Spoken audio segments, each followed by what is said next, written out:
নিয়েই পড়াশোনা করি না কেন আমাদের সবারই একটা বড় স্বপ্ন থাকে। আর ভার্সিটিতে পড়ালেখা তো আসলে সবারই স্বপ্ন যে পাবলিক ভার্সিটিতে পড়াশোনা করবে। তো আমাদের কৃষি ডিপ্লোমাটা এমনভাবে এটাকে বৈষম্য করা হয়েছে যে আমাদের পড়াশোনার জন্য হয়তো প্রাইভেট ভার্সিটিতে পড়াশোনা করানোর সুযোগ দেওয়া হচ্ছে, কিন্তু সেখানে তো সবার সামর্থ্য থাকে না। একজন গরিব কৃষক কখনোই তার সন্তানকে পাবলিক ভার্সিটিতে পড়াতে পারবে না। হ্যাঁ, এর জন্যই তো সরকারি কৃষি ডিপ্লোমা করতে পাঠানো হয়। তাহলে আমরা কেন সরকারি কৃষি ডিপ্লোমা কমপ্লিট করে আমরা কেন পাবলিক ভার্সিটিতে সুযোগ পাবো না?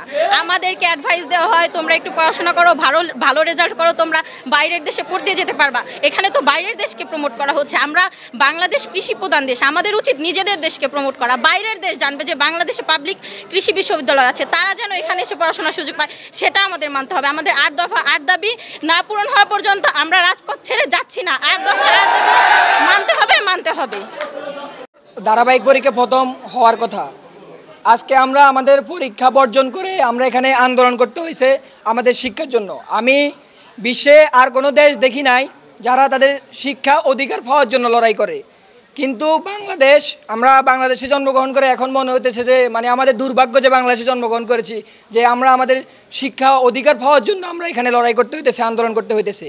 আমাদের মৌলিক চাহিদাগুলোর মধ্যে শিক্ষা একটা মৌলিক চাহিদা, কিন্তু দেখা যাচ্ছে যে আমরা এখন আমাদের শিক্ষার জন্যই আমরা আন্দোলন করতে, আমরা এখানে অবস্থান গ্রহণ করতে হয়েছে। আমাদের উচ্চশিক্ষার জন্য দেশে কোনো পাবলিক বিশ্ববিদ্যালয় নাই। আমরা উচ্চশিক্ষার জন্য উচ্চশিক্ষা গ্রহণ করার জন্য কোনো জায়গায় পাবলিকভাবে ভর্তি হতে পারি না। দেশে অন্য সবার সাথে আমাদের অনেক বৈষম্য হইতেছে, আমরা অনেক বৈষম্যের শিকার হইতেছি। আমাদের উচ্চশিক্ষার কোনো সুযোগ নাই দেশে, যার কারণে আমরা আমাদের পরীক্ষা ক্লাস সকল কিছু বর্জন করে এখানে কর্মসূচি গ্রহণ করতে হয়েছে।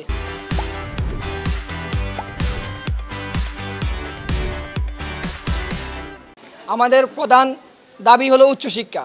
উচ্চশিক্ষা যেভাবে হোক আমাদের, এটা বাংলাদেশ সরকারের গত 6 মাস আগে বাংলাদেশের প্রধান উপদেষ্টা, কৃষি সচিব, বিভিন্ন মন্ত্রণালয়ে আমরা সেখানে গিয়েছি এবং তাদের কাছে আমাদের স্মারকলিপিটা জমা দিয়েছি। কিন্তু তারা আমাদেরকে আশ্বস্ত করেছে যে তারা আমাদেরকে সকল কিছু বিস্তারিতভাবে পরে আমাদের বিষয়টি দেখবে। তারা আমাদেরকে এভাবে বলেছে যে এটা তোমাদের দাবি না, এটা তোমাদের অধিকার। কিন্তু 7 মাস হয়ে গেছে, এখন পর্যন্ত আমরা তাদের কাছ থেকে কোনো আপডেট পাইনি।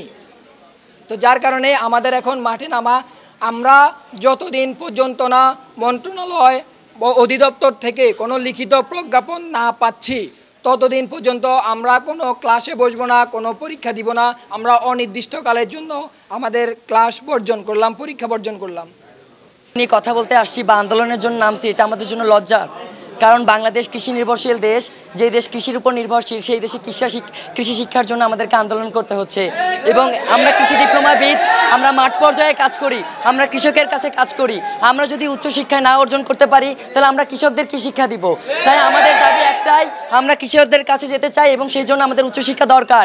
আর উচ্চশিক্ষা অর্জন করে আমরা কৃষকদেরকে সঠিক এবং প্রযুক্তি নির্ভর কৃষি আমাদের উপহার দিতে চাই এবং দেশের জন্য আমরা কাজ করতে চাই। বিশ্ববিদ্যালয়ে পড়তে দাও আর স্বপ্ন মোদের গড়তে দাও, এটাই আমাদের একমাত্র দাবি। আর এই দাবি বাস্তবায়নের লক্ষ্যে সকলের কাছে আমি অনুরোধ জানাচ্ছি, আমাদের আন্দোলনকে আপনারা সহযোগিতা করুন এবং আমাদের সাথে একত্রতা প্রকাশ করুন। ধন্যবাদ। এখানে আসছি আমরা শিক্ষা গ্রহণের জন্য, কিন্তু শিক্ষা গ্রহণ করতে আসার পরেও আমাদের আন্দোলন করতে হচ্ছে আমাদের নানান অধিকার আদায়ের জন্য। আমরা যে বলতেছি 8 দফা দাবি, আমাদের মন্ত্রণালয় বা আমাদের কৃষি উপদেষ্টা সবাই